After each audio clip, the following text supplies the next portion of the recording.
बात करते हैं इस पर। अच्छा शोएब सिद्दीकी जी, जिस तरह की भाषा का इस्तेमाल किया गया है, जिस तरह से सनातन को टारगेट करने की कोशिश की गई है, उसके पीछे मंशा क्या लगती है? सिर्फ एक चर्चा में आने के लिए?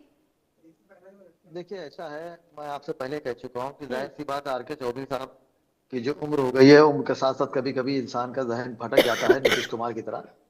और नीतीश कुमार भी देखिए बिल्कुल हाशिए पर है, आज नहीं तो कल उनको बिहार से जाना ही पड़ेगा और बीजेपी मंदिर यहाँ पर वहां पर पूरे इख्तियार के साथ मौजूद हो जाएगी।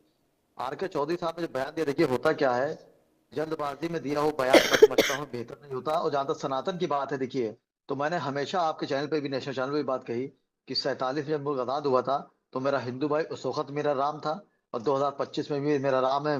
मैं उनका लक्ष्मण हूँ, मैंने उनको हमेशा राम माना और उन्होंने मुझे लक्ष्मण माना है और मानते रहेंगे। देखिए होता क्या है, सस्ती शोहरत पाने के लिए जैसे शुएब मंदिराम पे आना चाहते हैं, तो अगर हमें कुछ ऐसा नया करना होगा जिससे लोग मुझे जान जाए पहचान जाए। लेकिन कभी कभी ये होता है कि जल्दबाजी में इंसान फैसले गलत ले जाता है और उसको जो है गलतियां सदियां भुगतती हैं।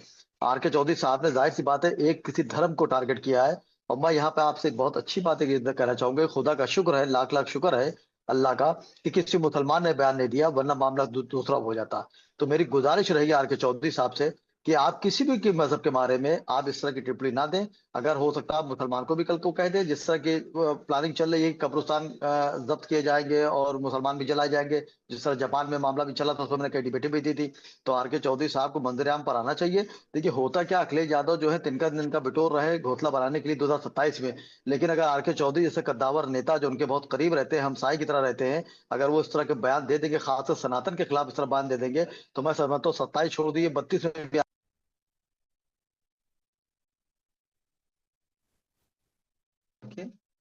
और कहे कि मुझसे जो बात हुआ तो वापस सेट वाले टिप्पणी दे दें। क्योंकि देखिए होता क्या है कि सनातन, देखिए मैंने हमेशा मैडम डिबेट दिया, कभी आप पर भी चैनल पे मैं कई हम्म। बार बोला, मैंने हम्म। कभी किसी के धर्म को टारगेट पे नहीं किया। हम्म। और जब किसी ने मेरे धर्म को टारगेट किया तो मैंने उसको सफाई दी कि किसी धर्म को। और देखिए एक हम्म। मुल्क चलता है संविधान से, संविधान में सबको राइट है हर मजहब के लोगों को कि हम्म। अपनी तरह वो जिए, और जब वो खत्म हो तो अपने हिसाब से उसका दाह संस्कार कर दिया जाए। ठीक तो है। आर के चौधरी साहब ने ये कहे कि बड़ी हैरत की बात है, वो खुद भी एक हिंदू है। अगर हम्म। अल्लाह ना करे, देखिए मरना सबको है, आज नहीं तो कल उनको भी मरना, मुझको भी मरना है। तो सवाल निशान ही खड़ा हो जाएगा कि आखिर उनको दफनाया जाए या दाह संस्कार किया जाए, क्योंकि उनकी हम्म। टिप्पणी देखिए आज उन्होंने दिया है, वो कहीं ना कहीं लोगों ने कैप्चर कर लिया होगा।